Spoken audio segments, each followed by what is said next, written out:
Welcome to Central News, I'm Hilary Entwistle. In today's news, local Tauranga resident Marion Guy has been voted the president of the New Zealand Nurses Organisation. The role involves working with the Ministry of Health and district health boards, as well as supporting working conditions for nurses, midwives and hospital aides working in the public and private sectors. Marion Guy says this role is important to her as she is passionate about the nursing profession. I've had years of nursing experience and I want to be able to give some of my knowledge back to other nurses. I want to encourage nurses and I want to support them, and I have this opportunity to do it, so it's important. As Gareth Morgan's Cats to Go website creates more controversy, the Department of Conservation says there are ways to limit your cat's impact on the environment. The Department of Conservation says that desexing cats could have a massive impact on the number of strays that are usually the culprit for killing native wildlife. Dr. Alistair Fairweather from DOC says there are 5 good tips to prevent your animal from hunting wildlife. Okay, for cats, there are 5 things you can do. Firstly, desex your cat so that you don't produce unwanted kittens. Secondly, make sure that your pet cat is well fed and has moving toys to play with, because this will reduce its desire to hunt. Third one is, if possible, keep your cat indoors from 1 hour before sunset to 1 hour after sunrise, as this is the key period when wildlife is most vulnerable to cats. Make sure that you don't dump unwanted kittens, give them to the SPCA or a shelter, and actually putting a bell on a cat's collar will help. It does reduce their ability to take birds by up to about 50%. From dogs' perspective, key ones are don't let them roam near kiwi or ground nesting bird areas. If you've got a hunting dog and want to take it into an area where they're kiwi, get it kiwi aversion trained, and the Department of Conservation Supplies will do that for free. And the other one is always keep your dog on a lead, and if you want to exercise it, do it in a designated area. Post-harvest kiwifruit operators Eastpak and Satara are announcing long-rumoured merger plans after directors signed a merger implementation agreement.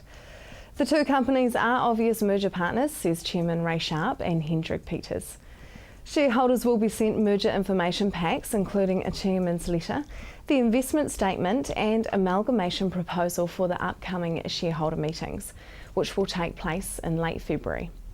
If approved by shareholders, the merger will become effective in March, in time for the 2013 packing season. Now for our region's weather. Hamilton Thursday will have long fine spells with a southerly breeze. Your expected high is 25 and an overnight low of 10. Tauranga, you will also have long fine spells and light winds. Your expected high is 25 and an overnight low of 14. Just ahead, our strategy for an age-friendly city.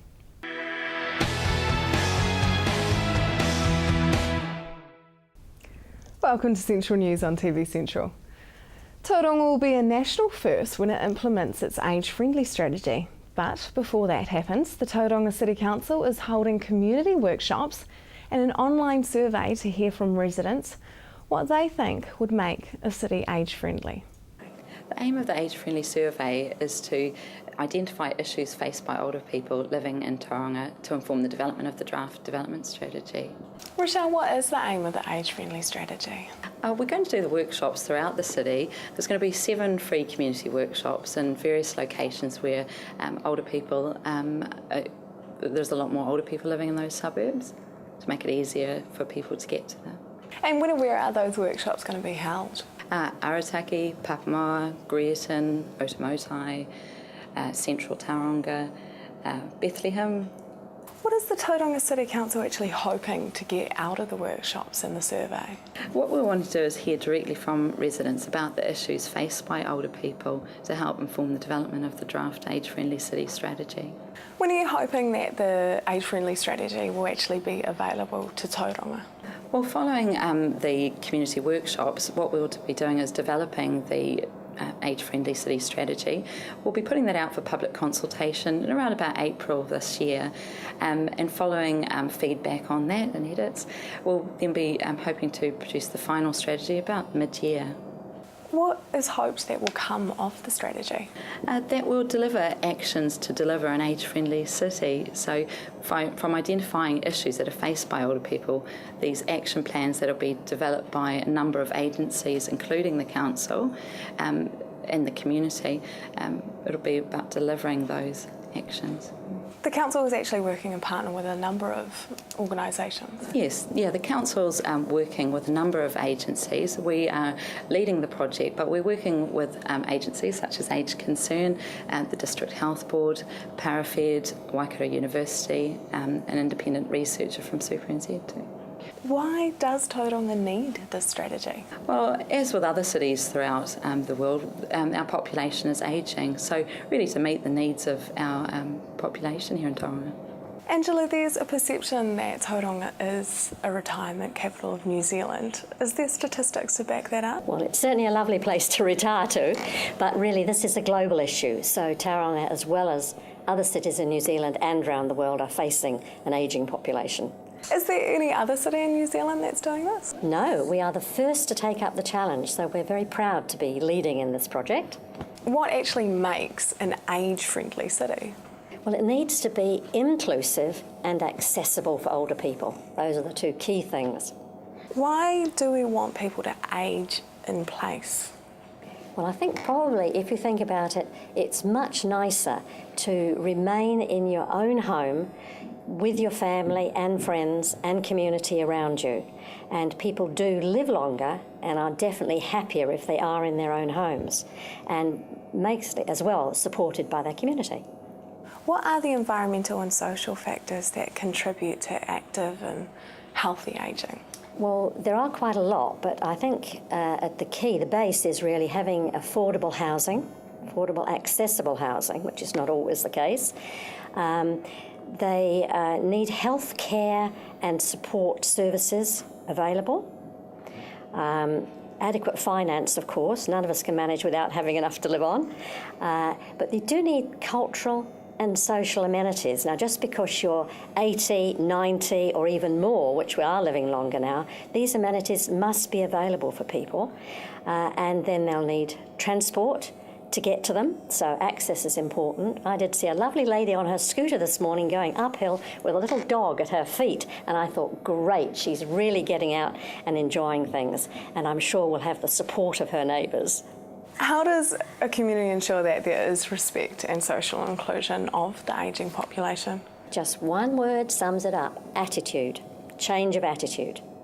So it is happening. You can see television and media having more good stories, but it is a whole attitude change. Rochelle, was this actually a World Health Organisation initiative, isn't it? Yes, it is. The survey and the workshops that we're doing, it's following the World Health Organisation approach. It's looking at an 8-topic-based framework where we look at various aspects of the city to improve factors for older people. So it really helps us to understand the issues faced by older people and look at actions to actually make the city more inclusive and accessible for older people.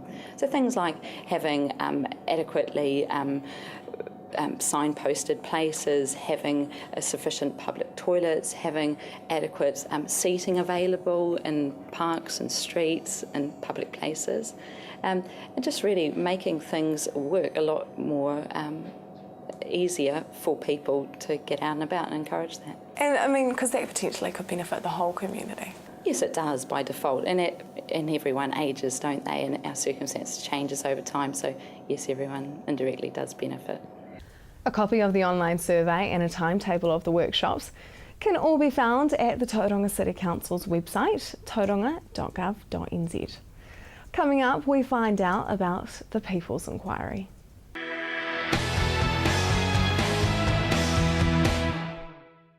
Welcome back. Philanthropist Owen Glenn is funding a national inquiry into our child abuse and domestic violence problem. There are over 36 international and local academics working on the inquiry, and I was lucky enough to speak with Dr. Neville Robinson from Hamilton, about what exactly the Glen Inquiry is. Okay, well, it's a public inquiry.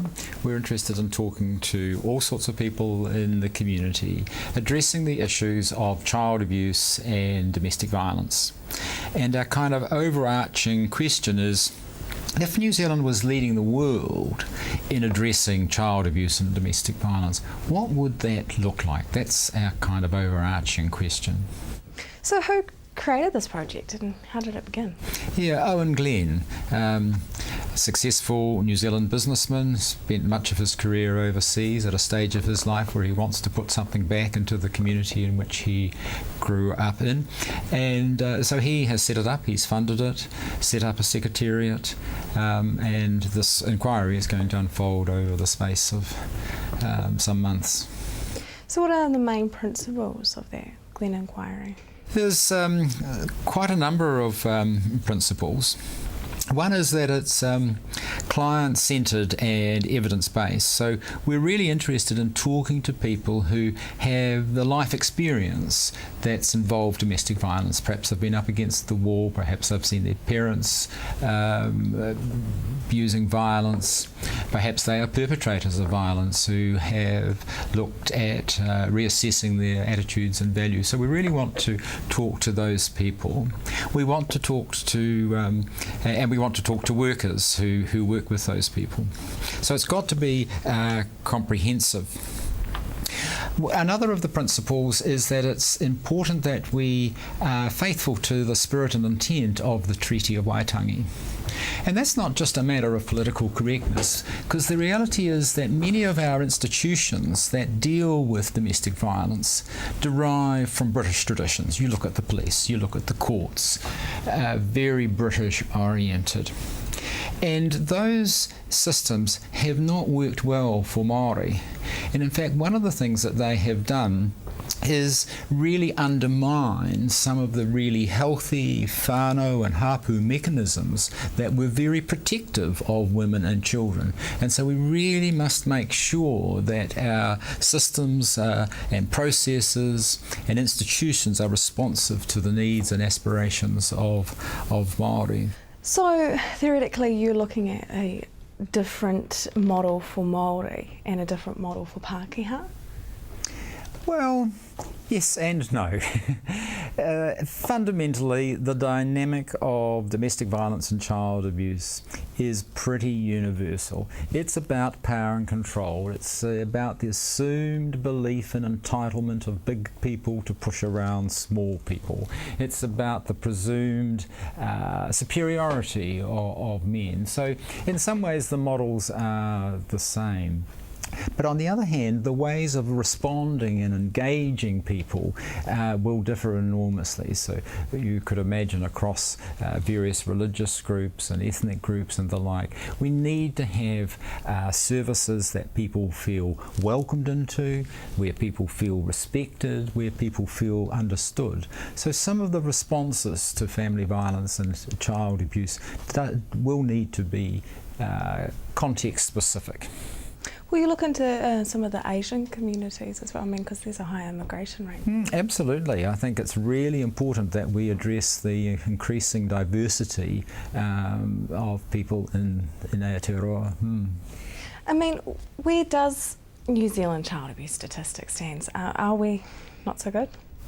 We certainly have nothing to be proud of. Now, making international comparisons is tricky because there are different definitions and different kind of methodologies and the like. But for example, the OECD recently placed us as being at the third highest rate of child abuse among OECD nations. That is a very sad and damning statistic, and we really need to address it. So tell us a little bit about your background specifically in psychology. Yeah, well, I'm a community psychologist, so I'm really interested in the interactions between people and their wider family groups, the interactions between people and institutions and services, neighbourhoods and so forth. And so that's very relevant for family violence work, because what happens depends enormously on the reaction of other people.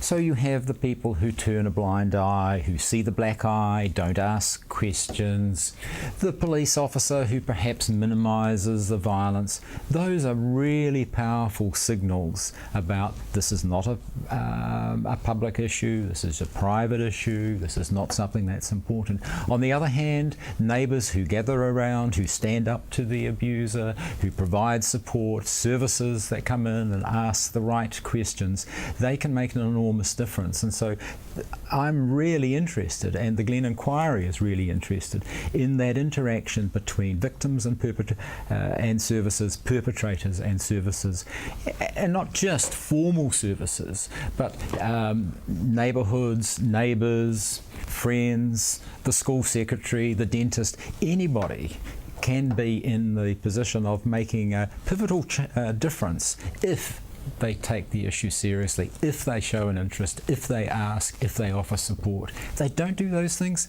they are really part of the problem. You can find out more about the think tank at gleninquiry.org.nz.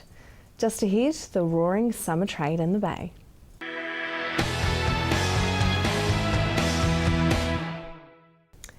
If you have just joined us, welcome to Central News. The Bay of Plenty proved that it is still one of the most popular tourist destinations for the summer this year, with over 50,000 people at the Mount on New Year's, and the beaches were packed and still are packed on the weekends. I found out from Tourism Bay of Plenty if the region really does live up to its name and how the great weather has benefited the tourism industry. I think that the weather and the general feel this summer has been fantastic compared to last summer, which we're not comparing it to much. It was a bit of a washout last summer. And so we've seen really high numbers of tourists coming back to the beach, coming back to the campgrounds. It's just been great. What were some of the highlights for the Bay of Plenty over the festive season? I think that the period between Christmas and New Year's is always the best known for Mount Maunganui. And we had 2 bands down playing at the main beach over New Year's, and over 50,000 people turned up. So it obviously goes to show how popular that night really is for tourists coming to the region. The Bay of Plenty's actually had some great press recently. Tell us about that. Yeah, we have. I think because of the washout summer last year and the events of the Rena, people were really looking forward to coming back to the Bay and enjoying everything that the Bay has to offer. And so we've had reporters from the New Zealand Herald, also the Dominion Post and Stuff come and cover the Bay, get out, do some of the wonderful activities that we have on offer, and write articles about it and really highlight what the Bay has to offer. We had a few famous faces actually, didn't we? We did have some famous faces. Zoe Cremond, who is starring on Packed to the Rafters, she's currently living in Sydney, and she has been living up in Auckland before that, starring on shows such as Go Girls and Shortland Street. She came back, she grew up in Papamoa, so she was home for the holidays, and it was really great. Tourism New Zealand and OK Magazine put us in touch with her, and she went stand-up paddling, dolphin watching. We did tons of activities around the Bay, and it really opened her eyes to what her local hometown has on offer now. You recently launched a new website. What's different about the website? Our new website's fantastic, if I don't say so myself. We brought heaps of wonderful imagery to the website because, again, our region is so picturesque and lovely that we want to be able to show travelers that, and especially international travelers. A website really has no boundaries. So where in the past we may have put more effort into brochures and visitor guides, we've really put a lot of effort into our website, highlighting some of the wonderful things to do and also events that we have in our region. What would be some of the great free activities that you would suggest to do in the Bay? There's heaps of free activities. They're actually some of my favorite things to do in the Bay. You can never go wrong with a walk around the Mount or up the Mount. The scenery changes every time you go around. You know, 80-year-old men beat me up the Mount, and I think, man, I am puffing. But everyone that you see on the Mount has a smile on their face. And so that's one of them. Having fish and chips, a picnic down at Pilot Bay, is another great free activity. And also we've got a lot of walks and waterfalls in the region, which I don't think even locals realize how many there are. Upton McLaren Falls Park is just a wonderful way to spend the day, and it's all free. On the website, you actually have some suggested schedules. Yeah, we do. You know, again, back to those international travelers, when you're coming to a region that you don't know and you're unfamiliar with, it's really nice to have a starting point. And so it's just a general overview of a starting point, really, to get those travelers thinking and allowing enough time in the day to see what our region really highlights. Because you've actually got 1 day, 2 day, 3 day kind of schedules on there. Yep, and the 3 day starts you off in Auckland, which is where most of them begin their journey, and just touches on the other regions that are close by. And again, we'd want to highlight also how central our location is. For a long time, Bay of Plenty hasn't even been on the map as far as travelers go. And we're so close to the Coromandel, Auckland, Hamilton, Rotorua, those other destinations that are internationally known, that we want to say to people, hey, we're just a stone's throw away, and look how beautiful it is. Come over and enjoy. The cruise ship season has well and truly started. How many ships have come to Tauranga, and how many more should we expect? There are, 47 ships have already come and gone, and there are 36 more to come. So in total, 83 cruise ships this season. What do these cruise ships actually do for the local economy? They inject about $47 million per annum into our local economy. So it's a huge number. So be nice to those cruise ship passengers that we see walking around the Mount. It's wonderful that they're coming to stay and enjoy the bay. And there's a common misbelief that they all just head off to Rotorua, but actually about 40% of those cruise ship passengers stay locally and spend their money within local businesses. Did the tourism industry suffer last year from the Rena? Yeah, absolutely it did. And again, it was a lot due to the wet weather as well, but there were people who were afraid to come to the bay that normally plan yearly holidays to the bay. The great news is what we've seen this year is how much everyone has missed the bay, and with the help of all of the thousands of volunteers last year, our beaches are pretty much back to normal white sand, and all of the returning Kiwis that have come back to the Bay of Plenty to help support the local economy, and it's been a great summer. Tourism Bay of Plenty's website is bayofplentynz.com, and it is definitely worth a look at even if you're a local. That is the news for today. We really want you to be involved, so like us on Facebook and let us know your views. If you have news including your own video and photos, go to our website and hit upload. Thanks for joining us. I will be back tomorrow night with more guests from in and around the regions. I'm Hilary Entwistle. Have a lovely evening.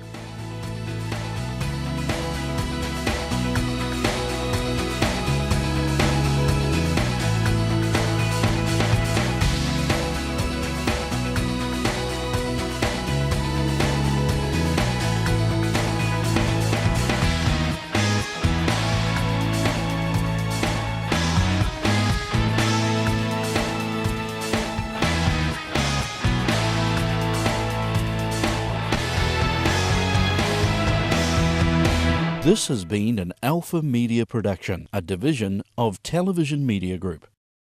Supporting local content so you can see more of New Zealand on air.